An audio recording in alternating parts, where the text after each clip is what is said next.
An overwhelming percentage of Palestinian Arabs want peace with Israel, and one prominent leader says they would prefer living under the Jewish state than the Palestinian Authority. CBN's Scott Ross traveled to the ancient city of Hebron, where he talked with a Jew and an Arab who believe peace between them is possible. Hebron is often known as one of the most volatile cities in the West Bank. But here in what's also the most prosperous Palestinian Arab city, a different kind of peace between Israelis and Palestinians is discussed on both sides. Noam Arnon speaks for the Jewish community in Hebron. There are now how many Jews living in Hebron, approximately? Well, it's about 800. Surrounded by how many thousands of About Arabs? 200,000 Arabs. But you see, this is actually the same percentage as Jews in the Middle East. Those Jews live mostly in a historic sector, separated from the Palestinian population. Arnon took me to meet his friend Asrah Jabri in the Arab sector. Jabri, an Arab leader here, heads a powerful family clan of some 30,000. We're in Hebron. How long have you lived here? 43 years. Married? Yes. One wife. One wife. How many children? 9. 9? You look too young. I have only 8, so he is more rich than me. Jabri and Arnon have been friends for 30 years. After our initial exchange, Jabri preferred to speak mostly in Hebrew. You two are friends. You're an Arab and he is a Jew. Yes. Why are you friends? He's our neighbor. Neighbors. Yes. And you get along together. Yes. So it is possible for Jews and Arabs to live together in friendship without any conflict. Yes, without any doubt.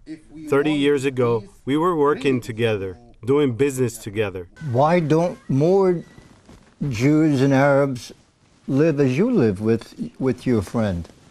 Because of the politicians. More than 25 years ago, Israel opened the door for Yasser Arafat and the Palestinian Liberation Organization, or PLO, from Tunis, by recognizing them as the sole representative of the Palestinian people in negotiations.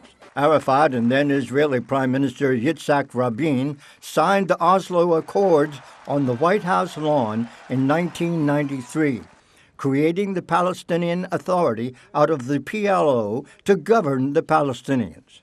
The aim? To end the Israeli-Palestinian conflict and eventually establish a Palestinian state in biblical Judea, Samaria, and Gaza.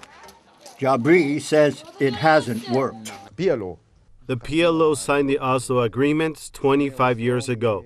Until today, we didn't reach peace. It's the opposite. We started with a very big problem.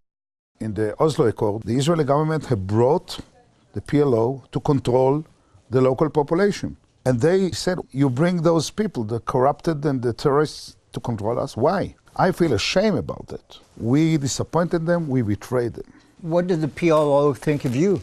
I don't care what the PLO thinks about me. What's important for me is how we can all live together in this area, in the state of Israel. If we follow their way, we won't have peace even in the next 50 years. And he says there has to be another way. How will we live together? Under the government of Israel. In the end, this is the only solution. Do you feel the Israelis are fair and they're just? Basically, yes. But there's a huge pressure on the Israeli government. Before the Oslo Accords, the whole country was free, without checkpoints, without anything. So the Oslo Accord was not a good accord? No one from the two peoples received anything. Have you been able to influence other Arabs and other leaders to your way of thinking? Yes, of course. 90% of the Palestinian people are looking for their own future. Even though Jabri says the masses want to change, saying so would get them in trouble with the Palestinian Authority. Have your enemies threatened you?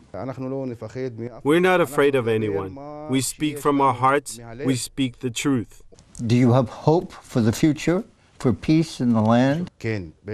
Of course, there's hope, but we have to continue in the way of real peace from both sides. The problem between us is a political problem. Jabri, who is a businessman, and other Palestinian and Israeli businessmen have ideas about how to make person-to-person relations work, and they want the world to help.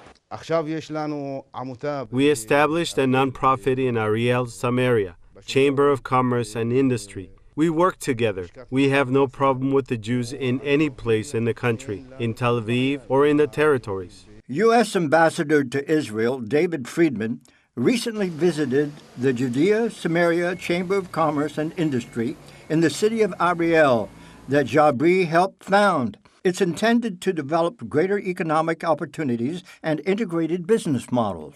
I'll tell you something more. If someone threatens the situation, I'll stand up for Noam and protect him.